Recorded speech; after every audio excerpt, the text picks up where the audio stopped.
Welcome you to the Friday Forums. My name is Cyndy McDonald, and I'm an educator and I'm an entrepreneur and wear many other hats like many of you.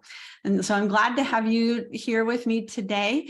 As you're joining in on this Friday Forum, please use the chat and share with everybody your name and where you're from. And that way Harlan can see the great audience that I have for my Friday Forum. I'm so pleased to have as my guest today, Harlan Cohen. My goal in Friday Forums is to invite experts in business, education, and sometimes just life in general to give us perspectives and to generate conversation. And Harlan and I have known each other for we figured out probably at least 10 years or so. Yeah. And Harlan is a New York Times bestselling author. You're a journalist.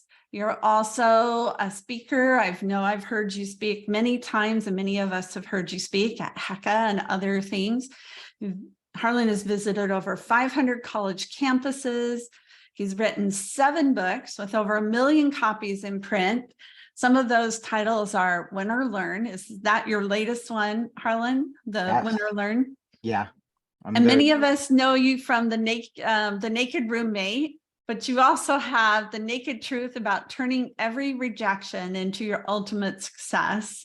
And The Naked Roommate was a naked roommate and 107 other issues you might run into in college. And then there's a Naked Roommate for parents as well.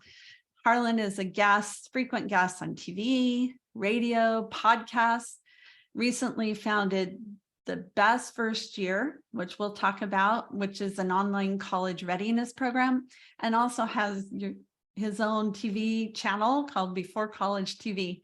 But you're very active on TikTok, which is at Help Me Harlan, and Instagram at Harlan Cohen. So lots of tips for parents, students, college counselors like us, and you are from the sunny, warm city of Chicago. So welcome. Glad to have you here today, Harlan. Thanks, Cyndy. I'm really excited to be here, and I'm excited for everybody who's taking the time to join us today. I'm so grateful for what you all do, how you impact students and families, how you change lives. You really are an incredible resource, and I'm just so grateful to be able to share space with everybody today. We have people from all over, not only all over the country, but all over the world. And my audience, we're all involved in working with students and share that passion that I know you have of helping students in their journey in life.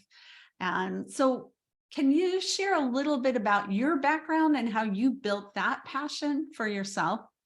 Yeah, so I'm going to avoid giving you the hour and 15-minute version. So you have to stop me, Cyndy.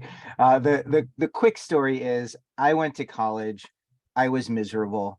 I didn't know it could be uncomfortable. I transferred. It was still hard. It took me a year or two to really find my people and places. I was only able to be patient because I understood that discomfort was part of this transition. So I got through it and did really well. At the end of my senior year at Indiana University, I started to write an advice column. I loved doing that. That turned into my career, a column called Help Me Harlan. And over the years, so many students wrote to me. I visited so many campuses. I started to see patterns. I wasn't the only one who was dealing with this. And as we've seen over the years, the challenges and problems and discomfort has gotten progressively worse, and there's more attention on it. But what's happening is people still aren't preparing for this. They still aren't doing the work to navigate the change or anticipate the changes. And it's remarkable because I've been doing this for over 20 years. And over the years, it's been books and the things you mentioned. And it's nice that all those things have just given me access to stories and students and parents and educators and administrators and IECs and school counselors. And it's just reinforced this idea that it's wild that here we are. I was talking to myself in the bathroom. I was going through, I mean, I don't want to be too vivid, but I was thinking, people don't even know why I do this. And it's because for over 25 years, students have been dealing with the same problems, the same challenges, the same issues, but yet high school hasn't changed to address this. The colleges and universities, they are working to do their best, but they're not doing enough. And here we are in a time where more students than ever, more young people are struggling and don't know how to work through this. So that's that's the story. I didn't mean to get all dark on you, but it gets to be incredibly frustrating when you know that so many people are going to have a problem, when you know the data is there, but yet, and this is a lot, like I think a lot of doctors probably feel this. I'm not comparing myself to a doctor, but if you know there's a problem and you aren't doing everything you can to prepare those who are walking into that situation, there's a problem. There's a bigger problem. There's an issue. And I want to help. So I'm on a mission to help. That's it. Well, and I think you do a really good job of showing that, or kind of breaking that fantasy of, gosh, it's we get from high school and you apply to college and then that's the end of the road. That's, I've reached the Emerald City. Yeah. And nobody talks about what's on the other side and going through that transition. So that's, and it's can be devastating for students because they think, oh, I'm going to go to college and it's going to be perfect. My life is going to be perfect. And everybody, and then if I get there and that's not perfect, then what's wrong with me? What's wrong with my experience? So what are some of the things that you have found that are helpful for students to know as they're preparing and going into that? Yeah, so it's a really interesting tightrope that we have to walk because there's the excitement of getting into college, and then there's the reality of what happens after they get there. And it's not just the first year that it could happen. It could be the second year or the third year, or it could be when they graduate, because the issues that so many students deal with that surround transition are really universal when it comes to life. So there's that tightrope of how do you walk that so that people can still be hopeful, but yet prepared. And I find this is one of the biggest challenges is by the time students get into college and by the time the parents celebrate with the cake or the cookie or the balloons or whatever it is, they're tired, right? Like they're tired, they're stressed, they're done with the stress, they're burnt out. And they don't necessarily want to hear about what's next. So the challenge is how do you introduce this so that they can be aware and prepared? And the way to do that, I've found, is to start as early as possible. To start as early as possible, really teaching about transition and change and really reframing how we look at college guidance. And I've done many talks on this, but the 3 phases of college planning are search, selection, and transition, right? And that's also life, search, selection, and transition. But there's a fundamental problem when you start with search, selection, and then go to transition. It's that life is about transition. We're born and it's a transition. And then hopefully way down the line, we leave and that's a transition. So the bookends of the human experience are transition. It's transition. So it would be more, I think it would make more sense to start with transition, search, and selection and go to transition. Because if we start with transition, search, and selection, and then go to transition, our starting point isn't let's search to find the best fit. It's let's search to see where you can align with people in places where you can do things that align with your light and your joy, and where you can get comfortable with the uncomfortable, because we know even when students get into their dream schools, there's discomfort. There's a lot of challenges that we face. So if we introduce this whole college planning using the gift of transition as our way to frame it, and then the language, and I share this in the Naked Roommate book, and I have my newest book, my Win or Learn book. I'm so excited about this, and we're doing a paperback of this. It's going to be even bigger and more exciting. And this breaks it down into, okay, well, what's transition? It's what do I want, right? What do I want? What makes me uncomfortable, right? And then it's people, places, and patience. Super easy. it's great language. It's what do I want? What makes me uncomfortable? People, places, patience. And for all of you who are dealing with change, right, a transition, this isn't just about college. And you could share in the chat, what change, what transition are you dealing with right now? What is happening within your world, within your professional space, within your personal space? And Cyndy, if I can keep going, the 5 big areas of transition. Okay, the 5 big areas of transition, the acronym is SEPFA. It's a ridiculous acronym, but it's social, emotional, physical, financial, and academic. Social, emotional. Wait, you're going too fast. Go back. So when we're looking at transition, the 5 different areas of transition, right, that students use as a framework to help them to start thinking about college are social, emotional, physical, financial, and academic. That acronym is SEPFA. And I love saying it because it is so ridiculous. I can't help but be ridiculous. But those are the 5 areas of transition. And then when a student graduates, the academic drops and it becomes professional, social, emotional, physical, financial, professional, SEPFA. The acronym gets worse. But those are the 5 big areas of transition. So as entrepreneurs, as business people, as parents, as children, as colleagues, your lives are constantly in a state of change: social, emotional, physical, financial, and academic. And or professional. And when we are forced into a place of discomfort, it becomes very hard to navigate those changes. And there are some changes in our life where we have to deal with all 5 of these areas.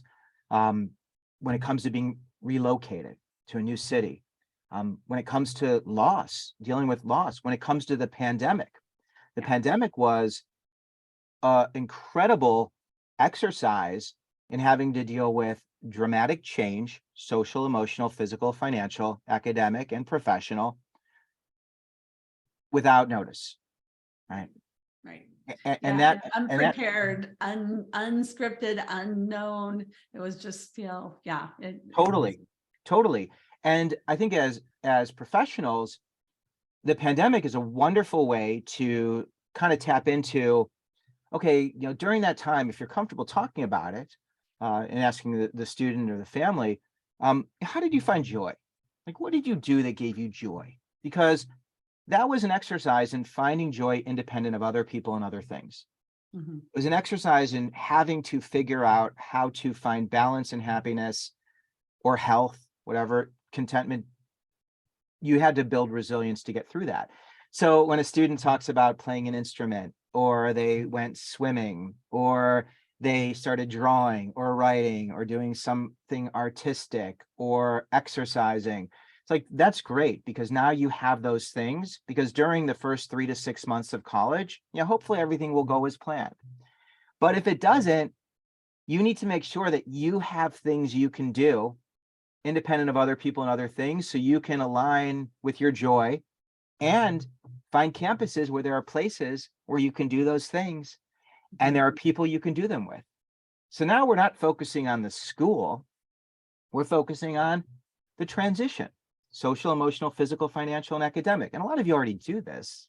Right. It's just giving a framework and language to help students to work through that. And I know I shared a lot, and we'll get to the rejection part, because the uncomfortable rejection part is where people tend to freeze up and panic. But there's ways that you can incorporate that component into what you're doing when working with families.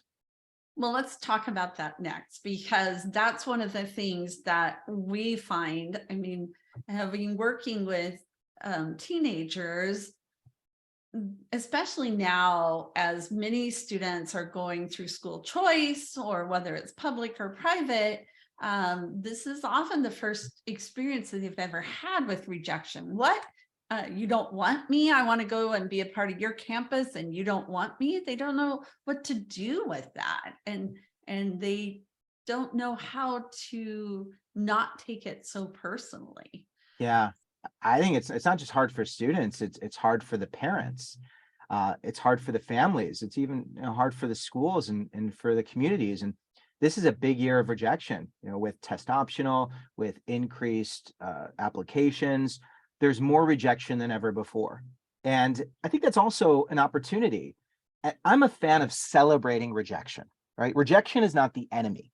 And that's the piece of rejection is part of the process. And I know when there's a exchange, when there's an agreement that I'm going to pay you money for a service and the outcome is going to be this, this, or this, I think really framing this as, rejection is part of this process. And what we're going to do is everything possible to help students to have the best chance of getting that ticket. So we're going to do all those things, that ticket to enter. But there's an understanding that there's this thing called the universal rejection truth. And this is part of it, Cyndy. I've been talking about the universal rejection truth for 20 plus years. And the universal rejection truth, it's beautiful because it's this law of nature that says not everyone and everything will always respond to me the way I want, right? There are so many incredibly qualified candidates to so many highly selective schools.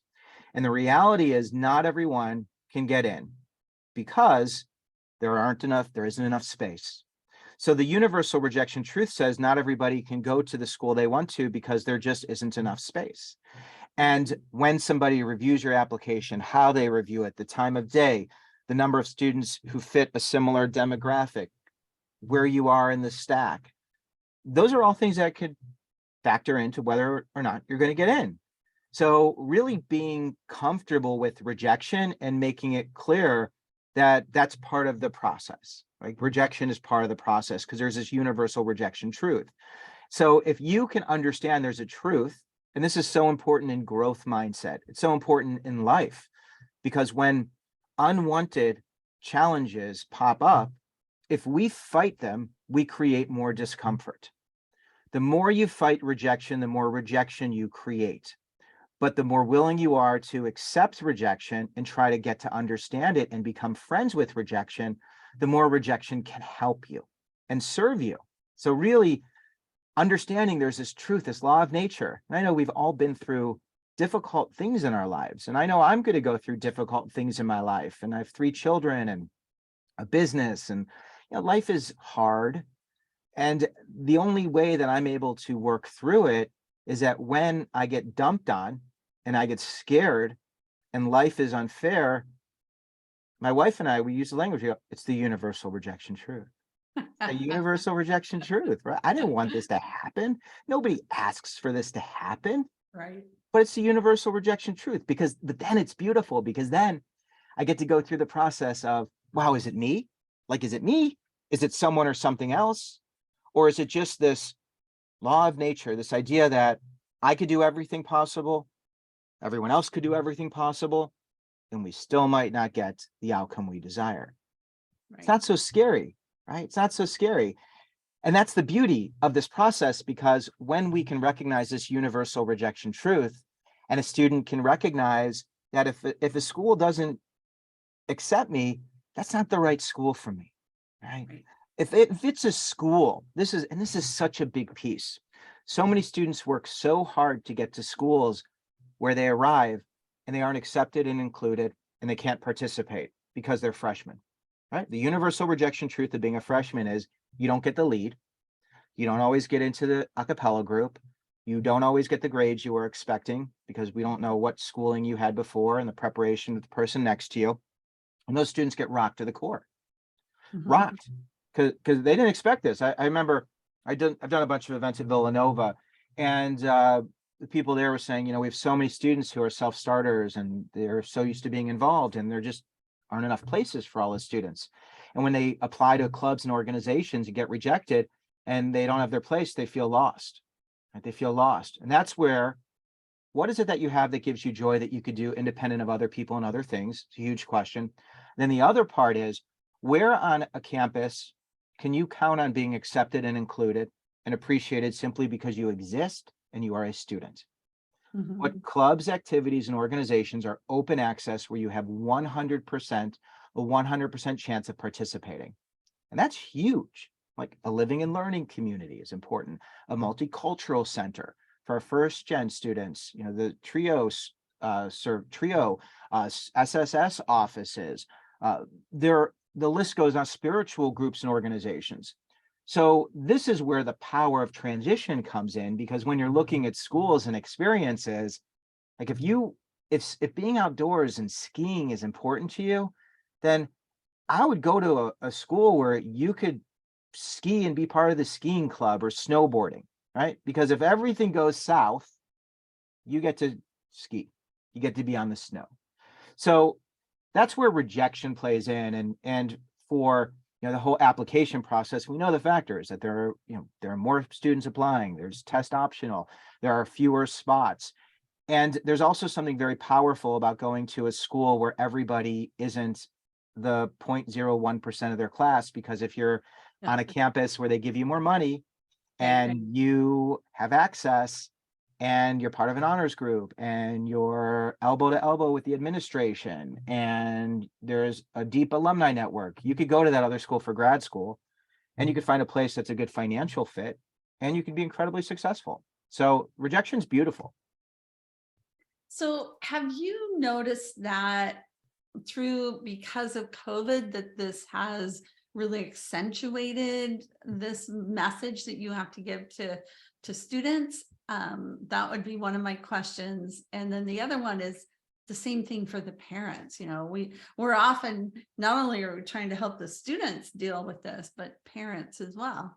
And again, it transcends just this one point in time. It's throughout a lot of times in their lives. But we all know mental health has just really suffered over the last, and not necessarily suffered, like I don't know that we have more students that are having mental health issues, but maybe it's just more open, we're more aware of it. I think You it's have statistics about that too, right? Yeah, and there were just the stats that were published by, I believe it was a CDC, it was a youth study, it was a federal study, and you have the numbers of about half of students feeling hopeless. And that number, the American College Health Association has shared those numbers before, and it jumped from like 42% to 57% one year. This was pre-pandemic.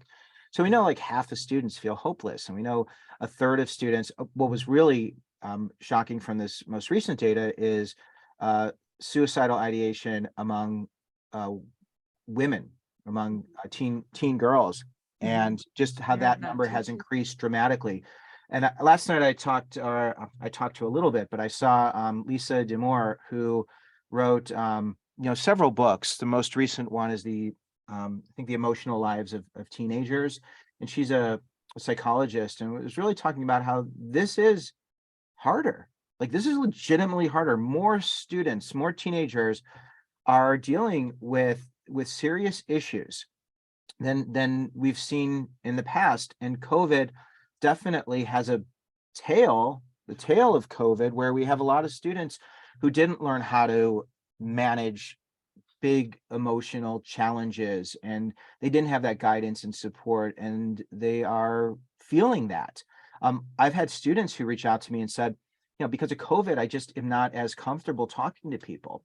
I don't know how to talk to my professors. I'm just having a lot of anxiety because they haven't had that experience of stepping outside their comfort zone. And it's been really big. And when it comes to, this is why I love doing this. This is why I get excited. I have to breathe. The reason I've been doing so much on TikTok, the reason I've been doing so much on Instagram, is because I am so alarmed and I feel like I have information, and I want to try every way possible to give people this information because it's real and it's happening, and there's an immediate need for this. So it's big, and COVID is big, and we're gonna continue to see that.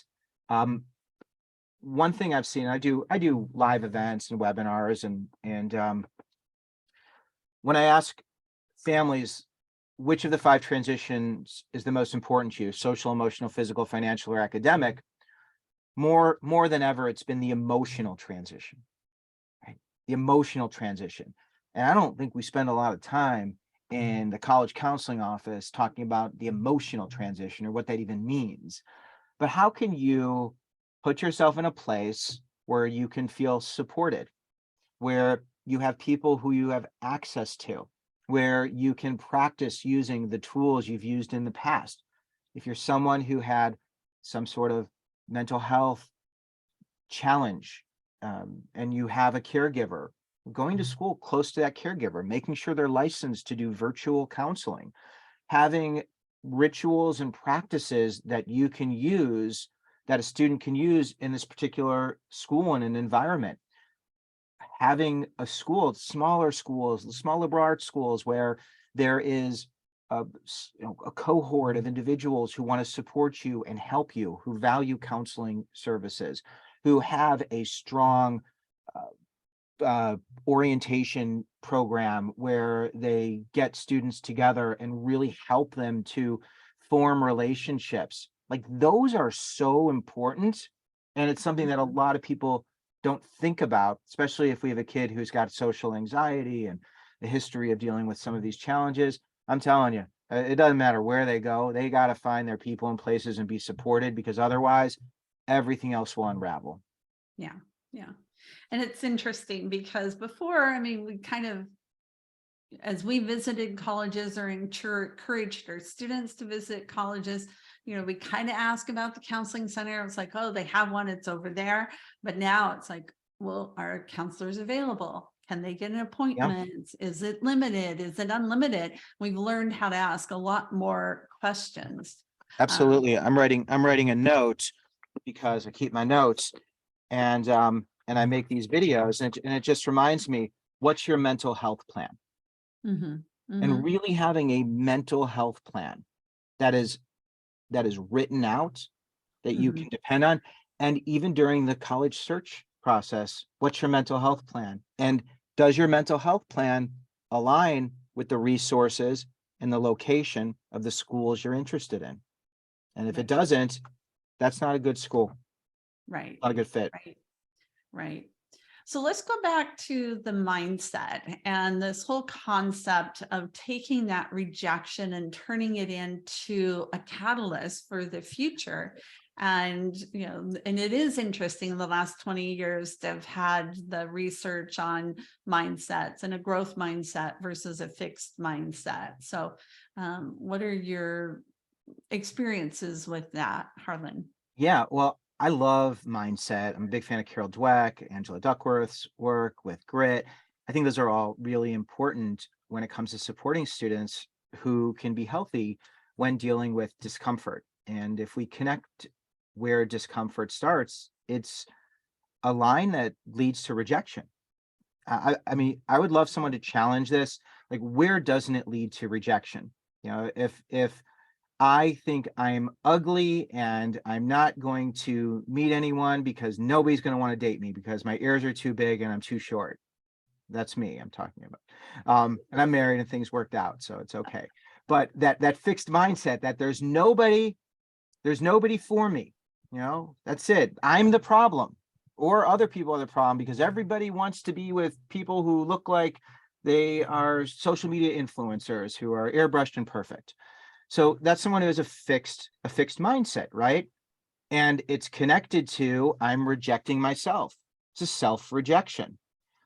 But the universal rejection truth is so freeing, because it's not possible to have a fixed mindset if you accept the universal rejection truth, because the two aren't compatible. Because the universal rejection truth says not everyone and everything will always respond to me the way I always want, because there's this law of the universe. So if there's this law of the universe and someone or something isn't interested in me, well, I don't have to be the problem, and other people don't have to be the problem, because there could be a universal rejection truth that says not everybody's going to be attracted to the same person. And I could be unbelievably attractive. I could be a 10. Someone's going to look at me and go, ugh, right? Ugh. Because the universal rejection truth says not everyone, everything's going to love big ears and shorter people, right? But there's going to be enough people who will. So it's, I'm not loved yet, or I haven't found, and that's a really interesting piece, because even talking to myself, when I hear I'm not loved yet, well, the answer isn't for someone else to love you. The answer is for you to love yourself, which is the opposite of self-rejection, which is self-acceptance and love. So you can see, when it comes to a fixed mindset, the problem is either you or me. And that's it. There's a ceiling. You or me, you or me, you or me. And it becomes exhausting and it hurts. And I end up hating myself or hating other people or just giving up. But the universal rejection truth says it's either me or you or this universal rejection truth, this thing, that's part of the universe. So we always have somewhere to go. And then we need someone to help us through that process. So we can ask ourselves, is it me? Is it someone or something else? Or is it the universal rejection truth? And that's what I do in Win or Learn, which this book, I'm so excited about this book because I really think this book it's like the master key. It's the master key to be someone who can have a growth mindset in all aspects of their lives. See, a lot of you are really good at having a growth mindset in places where you're very comfortable, right? But when you're uncomfortable, socially, maybe emotionally, could be physically, could be financially, could be something within your profession, that's where it gets to be difficult. You can't handle feedback. If you can't handle feedback, that is a red flag that you are not good with rejection, right? Because you're afraid you're doing something wrong, or you're afraid that someone's going to think something of you that's going to be negative. But getting help and feedback is a wonderful thing. And that correlates to the student who's on that campus, who is used to getting straight A's. They're a 4.5 student, 4.7 student, and they're now in a class where their peers are doing better than them. And the problem has to be them. It has to be them.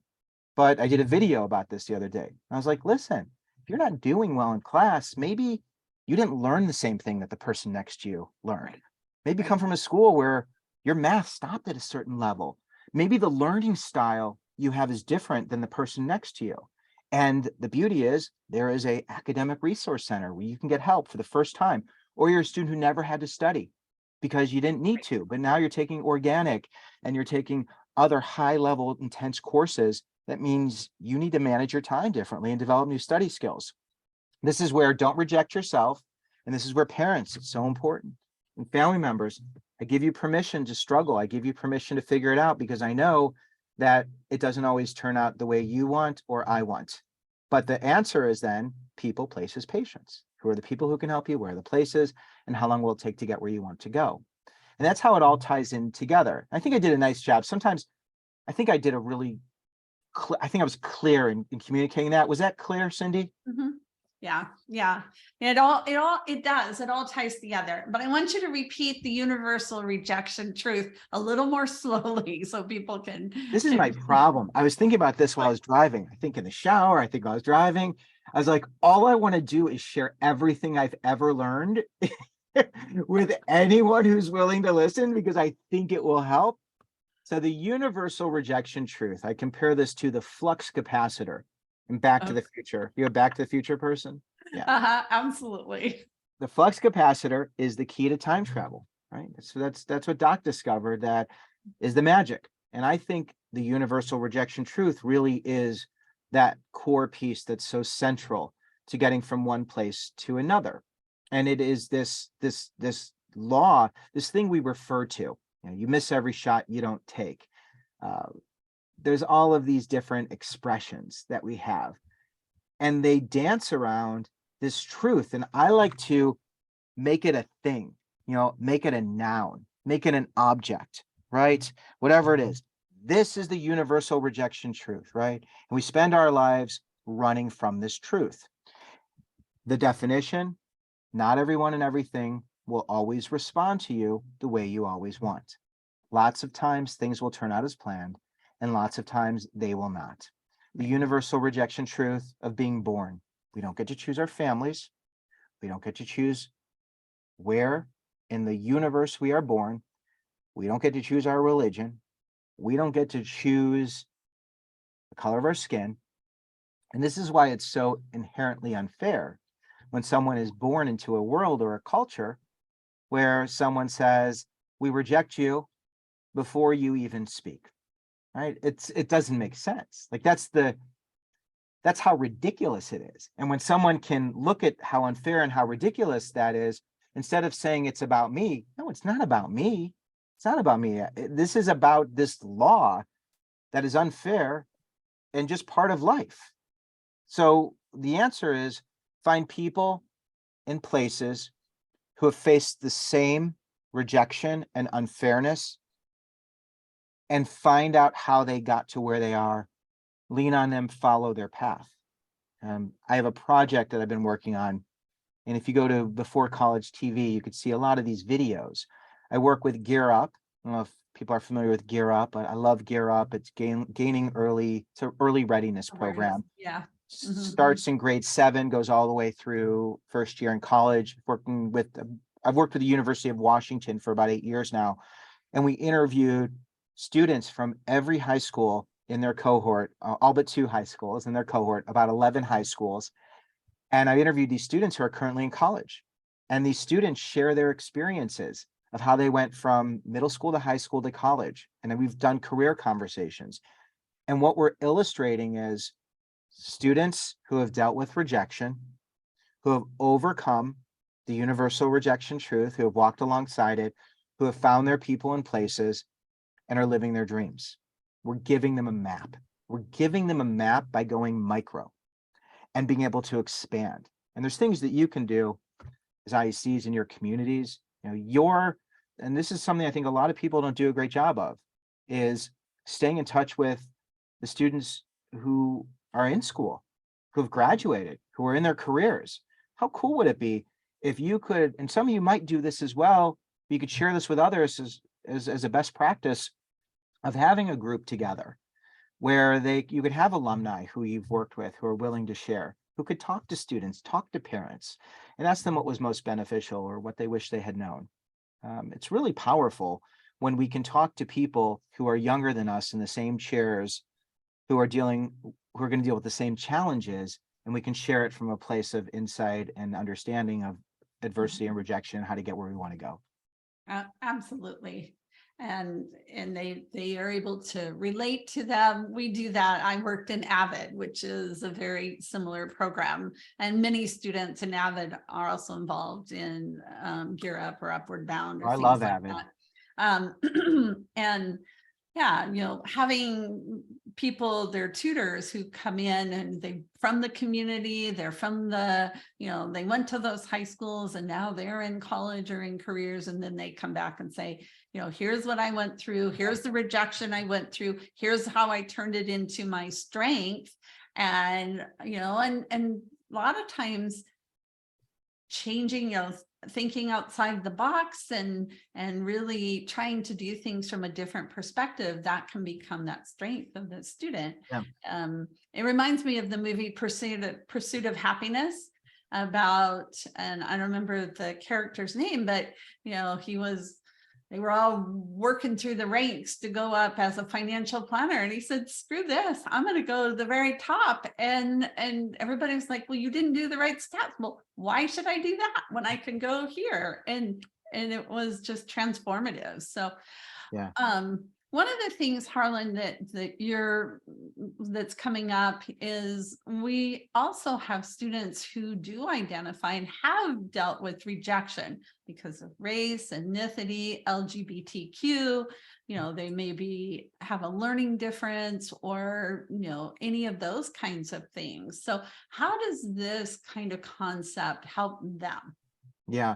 Well, if everyone's been watching the news, what's been happening with transgender students, transgender youth, these are just children young adults who want to live their life in peace, who are being attacked and are being rejected and dehumanized. I mean, it's vicious and horrible what is happening to a marginalized population that truly just wants to align with who they are. And for a student who is dealing with these outside forces and this rejection, the answer is, where can you find places where you can be safe? Where can you find places where you could be included? Where can you find places where you can challenge yourself and know that you will be okay no matter what? And that's, I think, not just true of LGBTQ plus students, it's true of our first generation students. Where is there a community? Our first generation students often feel rejected. First generation students a lot of times can assert themselves because they don't have the social equity to challenge someone in a position of authority. They haven't had that practice. And I've been doing a lot of that through social media of how do you approach someone who is in a place of influence when you've been taught that you don't talk back. Right. Even if you have a legitimate concern, you don't talk back. When it comes to multicultural, when it comes to, I work a lot with Latino students, especially through my work with Gear Up, the Multicultural Center. I work a lot with students who are children of migrant workers, and there's the camp programs. So if you're familiar with camp programs are so amazing. Love these programs, the college campus assistant migrant program.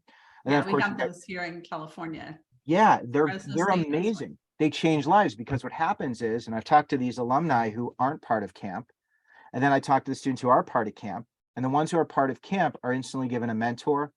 They have a community, they have an advisor, they're supported. Greek life is another great place.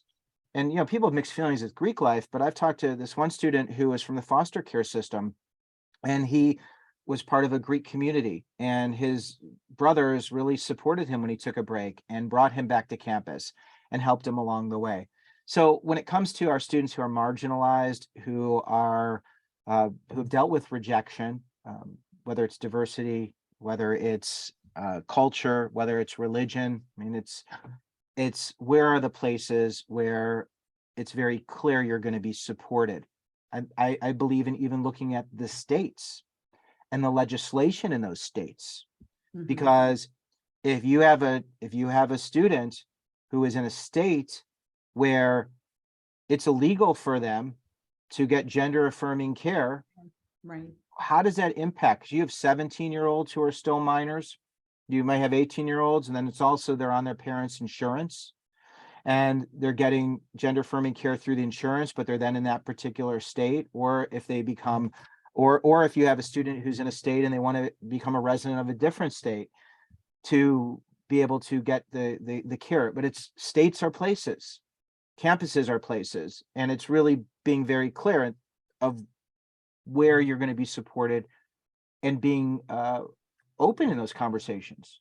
I think it's really, really, really crucial, and a good relationship, a trusting relationship with you, or even having those alumni stories, because you could ask the question, is there someone you relate to? Is there an alumni you relate to? Because once you can see who someone relates to, you're going to learn a lot more, because there's going to be something in that story that's going to tell you something about that student who you may not know about, or that family. Oh, one more thing. And if you have a parent who has opposing views with that student, how do you work through that? How do you make sure that they're going to be in a place where they can be supported? So these are, and what's happening in Florida with, and listen, I don't want to, I work very hard to not be political, but in terms of DEI and what's happening, the proposed legislation in Florida, if you're in Florida, United States, and have a student who's going to Florida, that's something to talk about. Like, that's an important piece, because if a student's going to set down their roots for 4 years or however many years, these are important things to consider as well. Yeah, they are. And when you're putting it in that context of, is this a place that's going to work for you and meet your needs, where you can find your joy and your center with people and, people, places, and then the patients that you talked about, you have to find those. Going back to what you're saying about, sharing and thinking about this, I can see where social media has had both a plus or a minus, like finding the alumni. Well, now students go and find a Facebook group, and they might find their potential roommate before they ever get on campus or meet somebody, there in the dorm room. And I can see where that can have pluses and also can have minuses. Yeah. So what have you found in terms of that regard? Well, I made another note. I wrote subreddit and Reddit, because I meant to include this before. So when a student gets rejected, or when they're looking for answers, there are more ways than ever before for them to get information. And I think really being someone who they can process this information with is really important, to make sense of it, to vet that information, to ask them what they've seen, what they've read. When they are dealing with rejection, the Reddits are great. I mean, I've been really digging into Reddit more than ever, but then you have Snapchat, and people are constantly sharing, and through TikTok. And my son, I have a 16-year-old son and a 14-year-old son, and whenever we go to a city, he'll use TikTok. They'll both use TikTok to kind of get a sense of what the campus cultures like, what type of food to get in the area. So I think using those resources are really important to reinforce those messages and to find alternate paths when you face rejection and adversity. But I think it's also to make sure that there's someone they can vet this information through, who can help them to understand, is this a trusted resource? And I try to be one of those, but I think all of you, really, that's an important piece. And even asking the question, what have you heard about this school? Where are you getting your information, is really helpful as well, because you're going to learn where they're getting it and how they're getting it. And if they say it's through TikTok, ask them which accounts. And if you're not on TikTok, please go on TikTok. It's really important to be there, just to observe. I mean, I've been on there for a while, and I'm a big fan of meeting students where they are, because this is part of it. If I have something of value to share and I'm shouting it to parents and educators, but I'm not sharing it with the people who could appreciate the most, I'm not really doing my job, and I'm not learning. So I think You're being not putting it on emails? I don't understand that at all. right, sending my mass emails, but it's wild. I mean, and Instagram, I get a ton of international students, and anybody's welcome to, here's the thing. I am not the most important person in the room. Okay. I just am in a lot of places and have observed a lot, but all of you are seeing so much, like even in the comments, sharing, what have you seen? What do you agree with? What do you not agree with? And also in terms of social media, please follow me on social media. I'll follow you. I want to learn, and I want to reflect what's happening, and things that I don't know. So I want to learn from you just as much. And I hope I can help you, because Cyndy, these comment areas, these comments are so rich. When it comes to all these different topics, it's just, I've never in my life had this type of conversation, and people want to share. They're willing to share if you give them a safe place to do it. Yeah. And I think that's a point really well taken, is knowing where the students are and being able to communicate with them in a way that's meaningful to them. We as adults and counselors sometimes lament, oh, they're not reading their emails and they're not doing this. And, we need to teach them professional, but we've got to meet them where they are. I have, that's why I text my students. I know a lot of people won't text, but my students will read text. They won't read emails unless I text them and say, hey, I just sent you an email, and I have them do the same thing for me. So, meeting them where they are.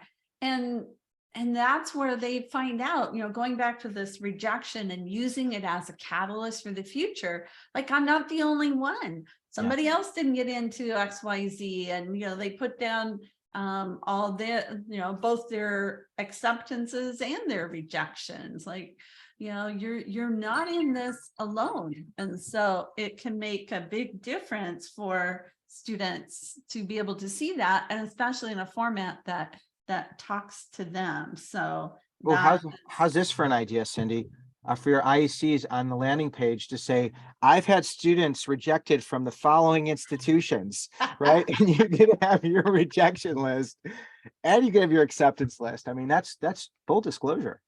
I don't think any of us have ever done no one's going to be like, I've had students rejected from every Ivy League school, but I've also had students accepted to every Ivy League school, and we prepare them the best to have the best shot at getting into places where they have the highest or the lowest acceptance rate, and we'll make sure they end up somewhere else where they're successful. Yeah. Anyway. Yeah, so what other words of advice that would you share with us that we can do? What difference can we make as advisors? I think living by example. I think sharing your own personal experiences that are appropriate, of course, but the experiences of your students, really celebrating rejection and adversity and having that be a part of it. And to just carry on, and I know no one's going to list all the schools where students have been rejected, but it would be really interesting to be able to tell a story of a student who got into Brown and realized Brown was too expensive. They didn't have the enough money, and they weren't giving them enough money because their family made too much money. So they went to an honors program at the University of Arizona where they had a free tuition, where they got a scholarship. And that student has thrived and then went to grad school and is now a lawyer and saved 100 or saved $200,000. It's like those stories of when you don't get in are really powerful. And that story, the beginning of that story was true. A student who got into Brown and couldn't afford it and decided to go to the University of Arizona and be part of an honors program. And the student felt very good about his decision because he didn't want to invest and be $200,000 in debt. And he read Frank Bruni's book, Where You Go Is Not Who You Are. And he talked to some other students and realized that if I'm part of an honors group at a large institution like that, I'm going to be part of a big community. So I think sharing the stories, not just where you want to go, but okay, so here's the school, here's the acceptance rate. So the students who don't go to this school, a lot of times will go to this school and they will go to this school. This school has an acceptance rate of this, and this school has an acceptance rate of this. So having that progression of let's set you up. So if you get into that school, great. But if not, let's give you options on that path that align with what you want socially. Because I know, being in a social environment is really important, or emotionally, or physically, or financially, or the academic piece. And it helps to have a couple of those different areas when it comes to social, emotional, physical, financial, academic that are really the leading areas of transition that help to guide your decision. So there's that. And also this idea of knowing you're going to be okay no matter what. Right. I think that is like one thing I can promise you is if you go through this process and you follow along with what we work through, you're going to be okay no matter what. Right? You're going to be okay because that's all we want is for you to be okay no matter what. And we're going to help you to navigate this decision-making process so you are going to feel good, whether you get into that dream school or this other school that becomes your dream school. It will be okay. And what a wonderful message. Yeah. Yeah. And I think that's, what we as educators and, parents and working with teens feel like, is we want the students to know that we want to give them the tools so that they can weather all these storms, because you're right, it's not going to be the last one and the only one there have. Getting an A or not getting an A is not the same as losing a child, for example, and those all things will happen, in variations of all of that will happen in life. So giving them the resilience to be able to weather those storms, whatever they are, and that they will be okay, is what's going to help them to be better contributors to society and to the world. Absolutely. I think this bigger reframe of this is about college, but more than anything, this is about transition, right? This is about transition. And this is going to be a lesson in navigating a change. And what's really cool about what we're doing in this particular practice is when you graduate, you're going to use the same life skills to help set you up to navigate this next change. So this isn't just about college. This is about how to align with the things that are most important to you and find the people and places and understand the dynamics that are going to help you to thrive once you get there. Yeah. Yeah. And I know many of us do that. And I teach that in my UCLA class. My students often hear me. We have a whole section on transition, and you are a featured guest in that. And this will be Thank part you. of that class too. Great. And that's why in my practice years ago, I switched it. I tell my students, I don't want to get you out of high school. I want to get you into college. I want to help you go. I don't want to help you just go to high school. I want to help you go to college. And so my services extend through the freshman year of college. So I don't have seniors only or anything. I'm helping support them. And that makes a huge difference for parents and students. They know that that life support that they have isn't end when, when they graduate from high school. Yeah, So I think that's huge. And I think for everyone, having a transition plan for your students, helping them to not just yep. get in, but really have a transition plan. And I'm working on some new videos to really break down that transition plan. In terms of resources, so there's the Naked Roommate book, which a lot of you are familiar with. There's the parent book. There's this new Win or Learn book, which a lot of schools have started to use as a first year experience book, because it's all about risk taking and rejection and getting comfortable with the uncomfortable. And then there's Best First Year, which is an online program that also consists of regular live events, webinars that I host, Q&A. And it's great, just not just for students, but I think for anybody who's professionally in this field. And I'm gonna be doing a lot more with that, incorporating some of the videos, taking some of the social media, and really having it be the hub where students can start to answer these questions. There's also worksheets and exercises and just tons of resources. So I'm really proud of it, and I'm excited because I really hope to be part of this change and to be able to serve in every way I can. Oh, I think that's great. And so the Best First Year, is this something that then we can refer our students to? How does it work? Yeah, so I think it's definitely something you can refer students to. And if someone wanted to do like bulk licenses, you can reach out to me. Still, it's a subscription-based program. It's just a one-year license. But it's definitely for students, and it walks through all the different parts of college, and there's tons of resources. And then it also breaks down more of the specific prescriptive type of problems, like with roommates or with academics. And the social media pieces that I'm putting in are really going to be prescriptive as well.